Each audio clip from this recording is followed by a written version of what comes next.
British ताज के शासनाधीन पारित अधिनियम। दोस्तों कुछ नोट्स हम देखेंगे।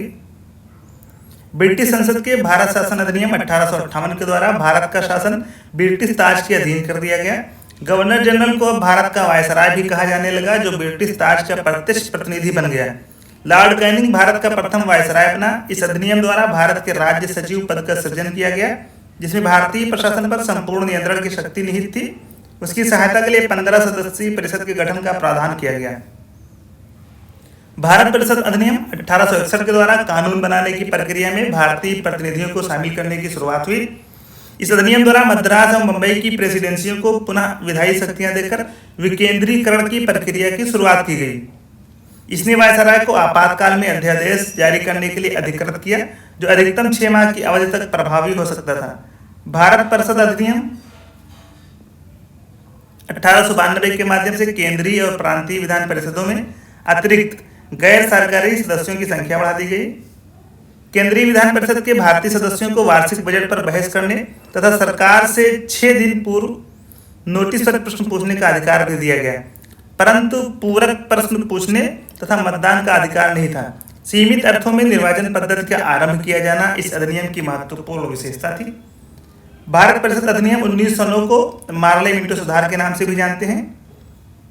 इस अधिनियम के द्वारा भारतीयों को विधि निर्माण तथा प्रशासन दोनों में प्रतिनिधित्व प्रदान किया गया।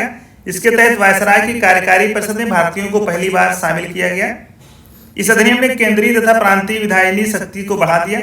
परिषद के सदस्यों को बजट एवं लोकहित के विषयों की विवेचना करने, प्रस्ताव लाने तथा प्रश्न पूछने के साथ साथ पूरक प्रश्न करने का अधिकार दिया गया। इसमें पृथक निर्वाचन के आधार पर मुस्लिमों के लिए सांप्रदायिक प्रतिनिधित्व का प्रावधान किया गया था। भारत शासन अधिनियम 1919 को मॉन्टेग्यू चेम्सफोर्ड सुधार के नाम से जाना जाता है। इस अधिनियम के द्वारा पहली बार प्रत्यक्ष चुनाव प्रणाली अपनाई गई।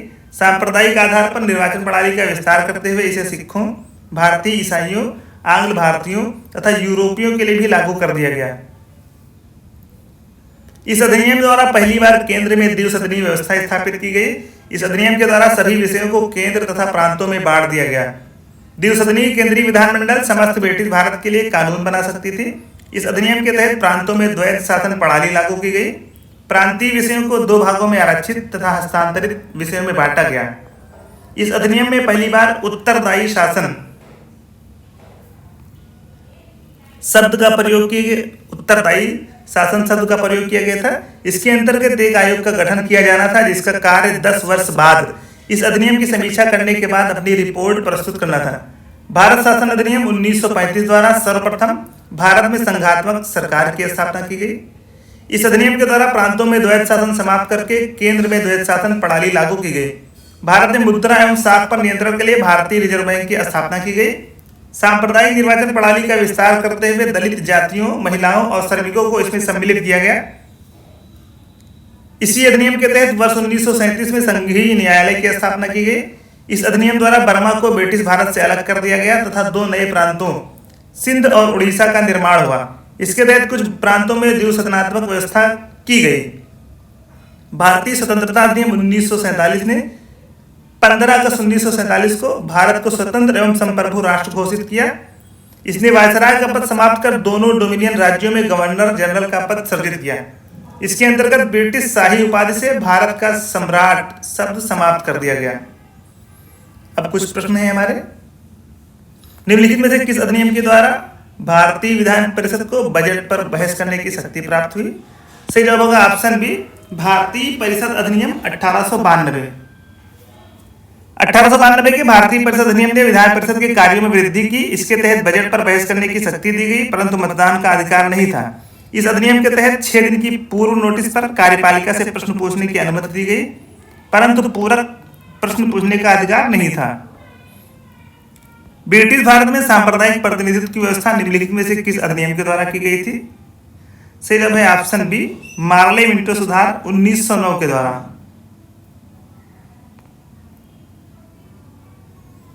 भारतीय परिषद अधिनियम 1909 मार्ले मिंटो सुधार 1909 द्वारा ब्रिटिश भारत में सर्वप्रथम सांप्रदायिक प्रतिनिधित्व की व्यवस्था की गई, जिसके अंतर्गत मुसलमानों के लिए पृथक निर्वाचन मंडल का प्रावधान किया गया।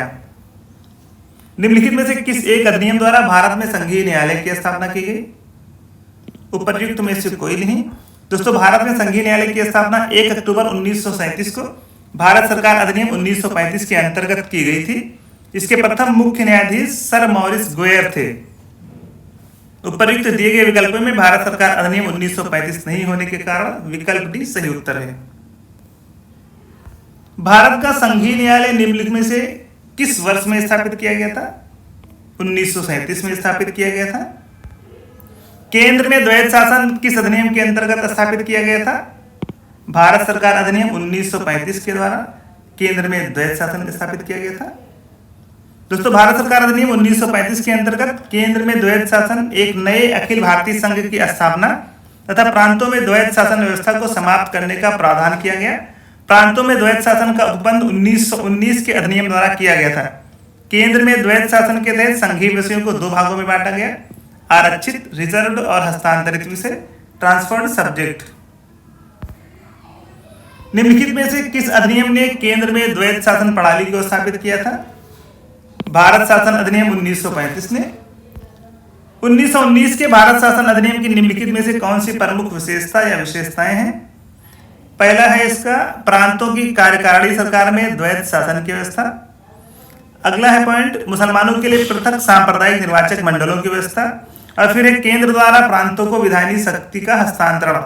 तो दोस्तों, इसका सही जवाब है ऑप्शन सी, केवल 1 और 3। भारत शासन अधिनियम 1919 ब्रिटिश संसद के द्वारा पारित अधिनियम था, जिसका उद्देश्य भारतीय शासन में भारतीयों की भागीदारी को बढ़ाना था। इस अधिनियम को भारत सचिव एडविन मॉन्टेग्यू एवं वायसराय लॉर्ड चेम्सफोर्ड के कार्यकाल में पारित किया गया। इस अधिनियम के द्वारा राज्यों में द्वैध शासन की स्थापना की गई, जिसके तहत प्रत्येक राज्य में राज्य के प्रशासनिक विषयों को दो श्रेणियों में बांटा गया: आरक्षित एवं हस्तांतरित। आरक्षित विषय प्रांतीय गवर्नर एवं उसकी कार्यकारी परिषद के तहत रखे गए, जबकि हस्तांतरित विषयों का उत्तरदायित्व प्रांतीय विधायिका के प्रति उत्तरदायी मंत्रियों को सौंपा गया। साथ ही केंद्र और प्रांतों के मध्य भी शक्तियों का बंटवारा संघीय एवं प्रांतीय विषयों के रूप में किया गया। जहां तक मुसलमानों के लिए पृथक सांप्रदायिक निर्वाचन व्यवस्था का प्रश्न है, तो यह प्रावधान 1909 के अधिनियम में ही कर दिया गया था। 1919 के अधिनियम ने यह व्यवस्था न केवल जारी रही, बल्कि इसे सिखों, यूरोपियों, भारतीय ईसाइयों एवं एंग्लो इंडियनों के लिए भी विस्तारित किया गया। निम्नलिखित में से किसने ब्रिटिश भारत में प्रांतीय स्वायत्तता की शुरुआत की थी? सही जवाब है ऑप्शन डी, भारत सरकार अधिनियम 1919। 1919 के भारत सरकार अधिनियम द्वारा केंद्र में द्विसदनीय विधान पालिका की स्थापना की गई। ऊपरी सदन राज्य परिषद काउंसिल ऑफ स्टेट अवधि प्रथम बैठक से 5 वर्ष कहलाता था तथा इस अधिनियम की धारा 18 के तहत इसके 60 सदस्यों में से अधिकतम 20 सदस्य सरकारी हो सकते थे। निचला सदन केंद्रीय विधानसभा, इसकी अवधि प्रथम बैठक से 3 वर्ष तक थी कहलाता था। भारत सरकार अधिनियम 1919 की धारा 19 के तहत इसमें मूलतः 140 सदस्यों का प्रावधान था, जिसमें से 100 निर्वाचित तथा 40 मनोनीत, जिसमें से अधिकतम 26 सरकारी होने थे।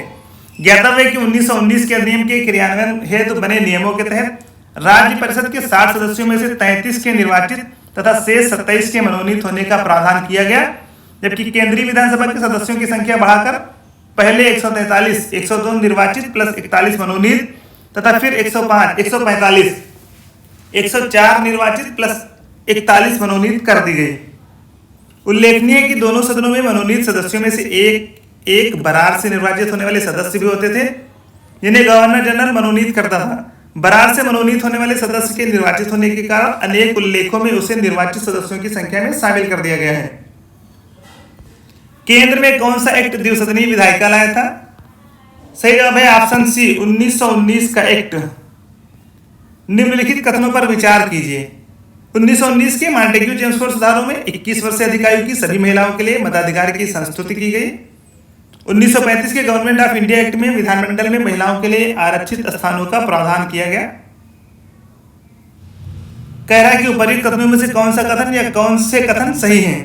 तो सही जवाब है ऑप्शन बी, केवल 2। मॉन्टेग्यू चेम्सफोर्ड सुधारों के रूप में अभिहित भारत सरकार अधिनियम 1919 द्वारा महिलाओं को मताधिकार प्रदान किया गया था, परंतु यह सीमित वर्गों की महिलाओं के लिए ही था और सभी महिलाओं के लिए वयस्क मताधिकार पर आधारित नहीं था। इस प्रकार कथन एक सही नहीं। 1935 के भारत सरकार अधिनियम द्वारा सांप्रदायिक निर्वाचन प्रणाली का विस्तार करते हुए दलित वर्गों, महिलाओं और श्रमिकों के लिए पृथक निर्वाचक मंडलों का प्रावधान करते हुए विधानमंडल में स्थान आरक्षित किए गए थे। इस प्रकार कथन 2 सही है। भारतीय सिविल सेवा के संदर्भ में निम्नलिखित कथनों में से कौन सा कथन या कौन से कथन सही हैं? पहला है, भारत सरकार अधिनियम 1919 में भारतीय सिविल सेवा के लिए एक अलग परीक्षा का प्रावधान किया गया जो भारत में होनी थी। अगला कथन है, भारतीय सिविल सेवा में 1941 में भारतीयों का प्रतिशत यूरोप वासियों से अधिक था। तो इसका सही जवाब है ऑप्शन सी, 1 और 2 दोनों। भारत में आधुनिक मेरिट आधारित सिविल सेवा ICS का प्रारंभ 1854 में लंदन में सिविल सेवा आयोग की स्थापना से हुआ तथा 1855 से इस हेतु प्रतियोगी परीक्षा लंदन में ही आयोजित की जाने लगी। भारतीयों की लगातार मांग के बावजूद ये परीक्षा भारत में न होकर लंदन में ही होती रही।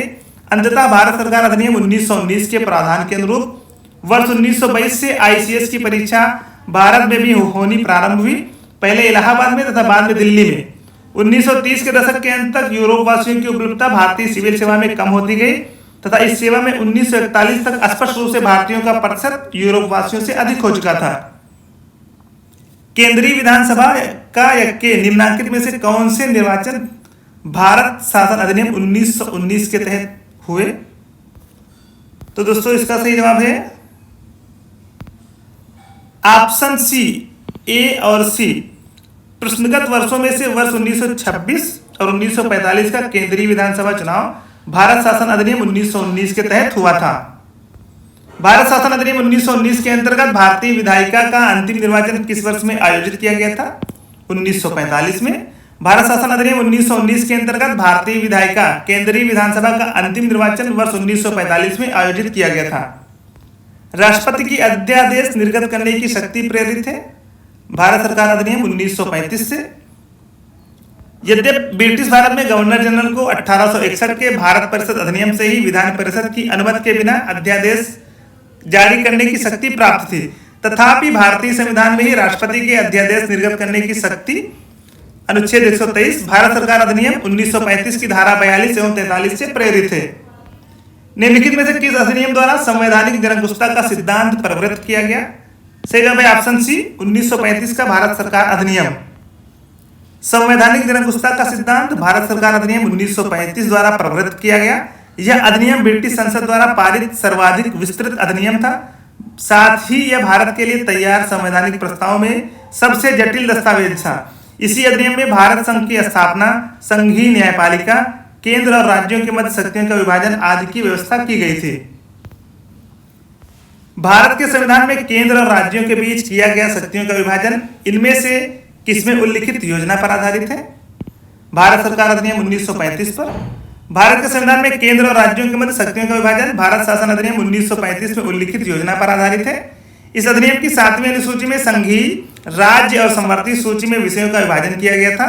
इसके अतिरिक्त प्रांतों में द्वैध शासन समाप्त कर केंद्र में द्वैध शासन को लागू किया गया था, जो प्रांतीय स्वायत्तता के सूत्रपात का संकेत था।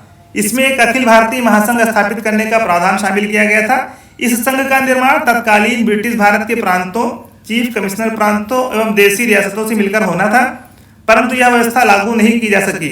1935 के भारत सरकार अधिनियम द्वारा स्थापित होने वाले संघ में अवशिष्ट शक्तियां गवर्नर जनरल को प्रदान की गई थी।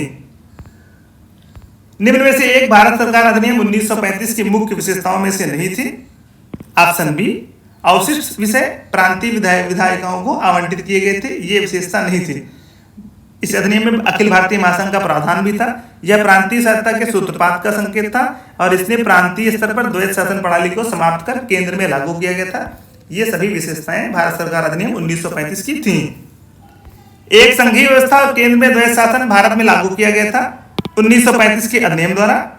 अखिल भारतीय महासंघ स्थापित करने का प्रावधान शामिल किया गया था। तो दोस्तों इसका सही जवाब है ऑप्शन ए।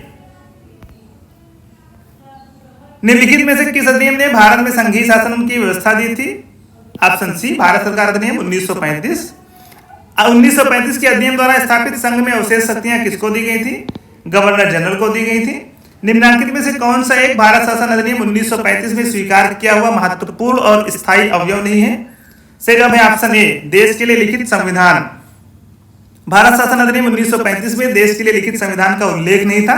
भारत के लिए संविधान का सर्वप्रथम उल्लेख क्रिप्स मिशन द्वारा किया गया। अन्य तीनों विकल्प भारत शासन अधिनियम 1935 में समाहित थे। 1935 का गवर्नमेंट ऑफ इंडिया एक्ट क्यों महत्वपूर्ण है? दोस्तों सही जवाब होगा ऑप्शन ए, यह भारतीय संविधान का प्रमुख स्रोत है।